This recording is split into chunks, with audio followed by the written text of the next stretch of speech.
UK, and I'm here today with Slash and Miles. How are you guys doing? Hi. Good couple of days? Yeah, Been keeping productive busy? couple of days. Awesome. So what I wanted to chat to you guys about is obviously the new record and your work on it as well. The first time we come across you on the album is the Back to Cali track. So I just wanted to talk to you a little bit about how that track came together and how the partnership came to be and move from there. Let's see. Well, Back from Cali was the second song. It was the second of the two songs that Miles did. And how it happened was after we'd done the first song, Starlight, the record was finished. It was done. Starlight was the last song that we did. And I had this one other song that I really was attached to musically, and I just couldn't figure out who was going to sing it. And when the record was actually in mastering, sent it to Miles and said, "Check this song out and see," you know. And so he wrote Back from Cali, and so we rushed him over to LA. We recorded it, and then I forgot what the right expression for it was, but somehow we squeezed it into the sequence, and there you have it. And that's how the track came together. Yeah. So tell us a little bit of what it's been like working on the record and working with Slash. It's been awesome. Yeah, it's been just a really amazing experience for me because I respect so much of what he's done. You know, Appetite was such a big record for me.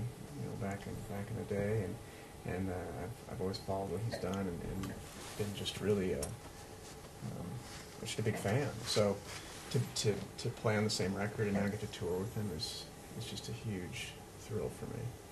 So how did the partnership come about? You mentioned that the Starlight track was the first one that actually got put together. How did that come about?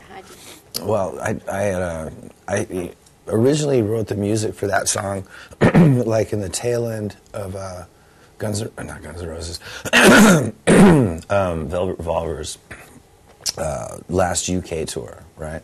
And I was really into the music part of it. And so when it came time that I decided to start working on this record, I hadn't thought about who should sing it, and I set about doing all the other songs. And by the time I was done with the record, I still had that music and hadn't figured out how to sing it. So I started, having all these names floating around in my head. And Miles Kennedy, I was like, somebody I'd never met, but I knew he was a really good singer.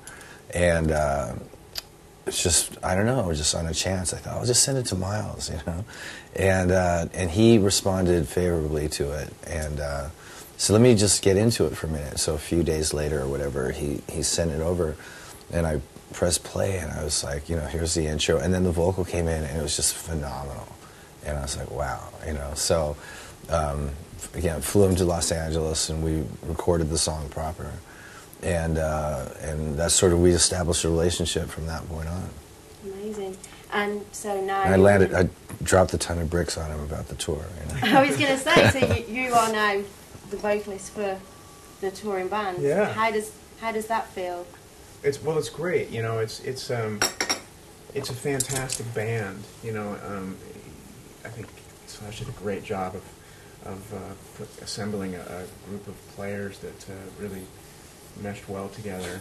And for me, just from a set standpoint, a lot of people assume that we're doing the entire solo record, and we're actually doing about five tracks off the record right now, and then we're doing songs from Velvet Revolver and Snake Pit and Guns N' Roses, and there's one Alter Bridge song on there. So it's just a lot of different stuff to cover as a singer, and it's awesome because I love the songs so much, and that always makes your job really easy. And it's also a challenge because there's so many different kinds of singers that he's worked with. So I have to really be on my game every night, because I want to do the best I can to do the songs justice.